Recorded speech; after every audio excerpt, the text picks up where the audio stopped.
کہ جو غزہ کے بچوں کا قاتل ہے ہم اس کو قبول نہیں کرتے اور اس کے خلاف بات کرنا چاہتے ہیں، تب ہم سمجھیں گے کہ واقعی ہم غلامی سے نجات حاصل کرنا چاہتے ہیں۔ ان حکمرانوں کی میں کیا بات کروں کہ جو ہر وقت یہ دیکھتے ہیں کہ کہیں بائیڈن ناراض نہ ہو جائے، کہیں ٹرمپ ناراض نہ ہو جائے، اب تو وہ گرنیل سے بھی ڈرنے لگے ہیں۔ ان حکمرانوں کا تو یہ عالم ہے کہ ایک ایک وزیر، ایک ایک مشیر، ایک ایک سینیٹر اور کانگریس مین سے ڈرتے ہیں کہ کہیں ہمارے خلاف کوئی کام نہ ہو جائے۔ اس کا سبب یہ ہے کہ یہ جو حکمران ٹولہ پی ڈی ایم کی صورت میں موجود ہے یہ عوامی ووٹوں سے منتخب نہیں ہوا ہے، یہ فارم 47 کی پیداوار ہے، یہ بوٹ پالیسیاں ہیں کہ جو بین الاقوامی اسٹیبلشمنٹ اور قومی اسٹیبلشمنٹ کے سہارے ہمارے اوپر مسلط ہوتے ہیں، اور کیا مسٹر اور کیا مولانا سب اسی دھندے پر لگے ہوئے ہیں، انہی کا کام کر رہے ہیں۔ اس لیے ہم یہ کہنا چاہتے ہیں کہ یہ جو حکمران طبقہ ہے یہ امریکی غلامی میں ہمیں کبھی نجات نہیں ملے گی، نہ ہماری معیشت صحیح ہوگی، نہ ہماری معاشرت صحیح ہوگی، نہ ہماری سیاست صحیح ہوگی، نہ ہمارا ملک آگے بڑھے گا۔ اس غلامی سے جب تک چھٹکارا حاصل نہیں ہوگا، جب تک ہم حقیقی معنوں میں آزاد نہیں ہو سکتے ہیں۔ اس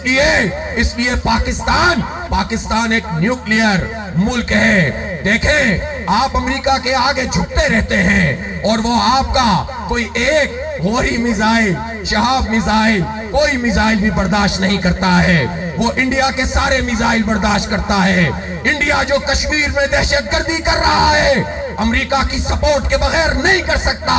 وہ انڈیا کو برداشت کر سکتا ہے، لیکن پاکستان کی میزائل ٹیکنالوجی اس کو کوئی بھی برداشت نہیں ہے۔ اس کا مطلب یہ ہے کہ یہ سب آپس میں ایک ہیں، ہمیں بھی قوم کو ایک بنانا پڑے گا، جمہوری آزادیاں دینی پڑیں گی، لوگوں کو ان کا حق دینا پڑے گا، لوگوں کے مسائل کو حل کرنا پڑے گا، ایک ملت بنانا پڑے گا، ایک امت بنانا پڑے گا۔ جو لوگ بھی ہمیں آپس میں تقسیم کرنا چاہتے ہیں وہ ہمارے لوگ نہیں ہو سکتے،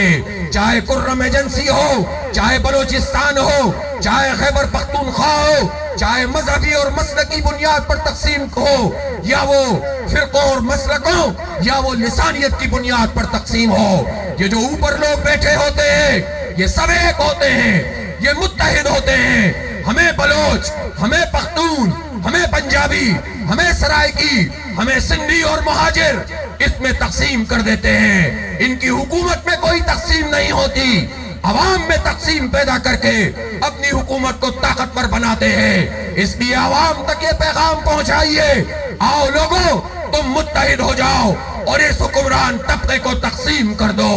ان کو کمزور کرو گے تو ہمیں طاقت ملے گی، اور تم کمزور ہوگے تو یہ مزید ظلم کریں گے، یہ مزید امریکی غلامی میں ہمیں دیں گے۔ اس لیے پاکستان کی حیثیت